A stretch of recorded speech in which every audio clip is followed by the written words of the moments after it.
Hello, welcome to a chapter of Proverbs a day. I read from the New Living Translation, and this is Proverbs Chapter 1. The purpose of Proverbs. These are the Proverbs of Solomon, David's son, king of Israel.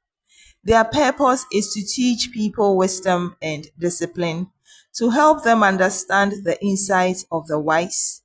Their purpose is to teach people to live disciplined and successful lives, to help them to do what is right, just, and fair. These proverbs will give insights to the simple, knowledge and discernment to the young. Let the wise listen to these proverbs and become even wiser. Let those with understanding receive guidance. By exploring the meaning in these proverbs and parables, the words of the wise and their riddles. Fear of the Lord is the foundation of true knowledge, but fools despise wisdom and discipline. A father's exhortation: acquire wisdom. My child, listen when your father corrects you. Don't neglect your mother's instruction. What you learn from them will crown you with grace and be a chain of honor around your neck. My child, if sinners entice you, turn your back on them.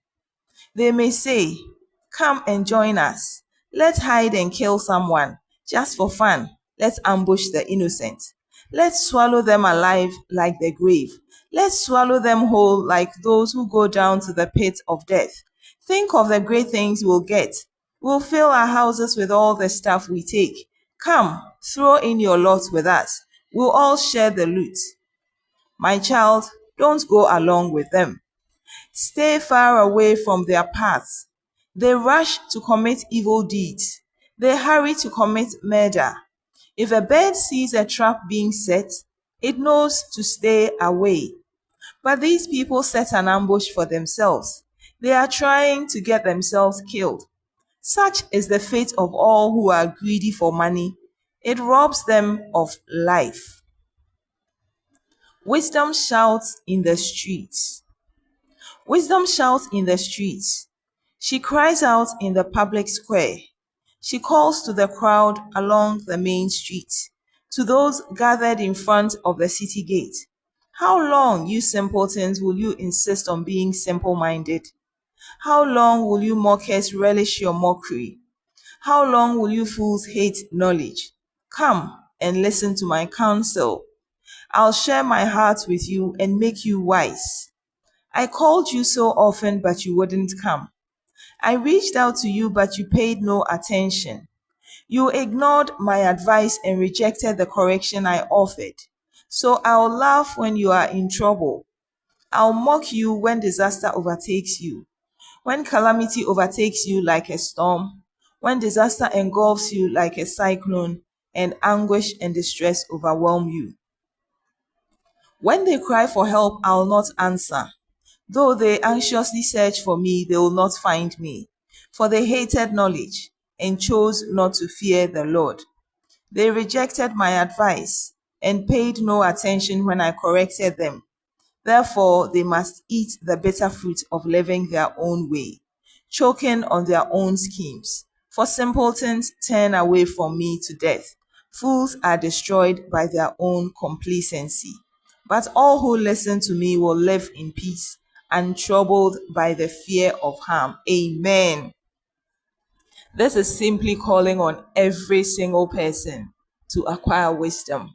It is profitable to have wisdom. And the word says wisdom is the principal thing, that we should get wisdom, and in all our getting, we should get understanding.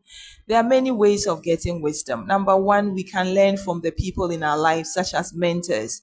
There are people who may not have physical mentors by reason of their environment or the environment they live in or have to work in. But there are mentors on the internet. There are people who have gained knowledge and gained success in certain areas. So if we want to gain wisdom, for instance, in how to improve on our lives, set goals, etc., we could go on the internet to maybe YouTube and look for the channel of Brian Tracy, John C. Maxwell, I think Miles Monroe, etc. There are so many people who have a lot of wisdom to share, a wealth of wisdom indeed. So we can acquire wisdom that way. The second way of acquiring wisdom is to pray to the Lord to give us wisdom, and that is found in James chapter 1, verse 5. And it says that whoever lacks knowledge should ask God, who gives freely. And the next way of acquiring wisdom is to actually practice good sense, as in good common sense. Do to others what you expect others to do to you, or what you want others to do to you, using your mouth wisely, etc. Another way of acquiring wisdom is to accept correction and not be prideful. Okay, when people know that when they correct you, you accept it in good faith and in humility, they are willing to help you acquire that wisdom that you need, because he'll correct you when you go wrong. Another way of acquiring wisdom is to read books.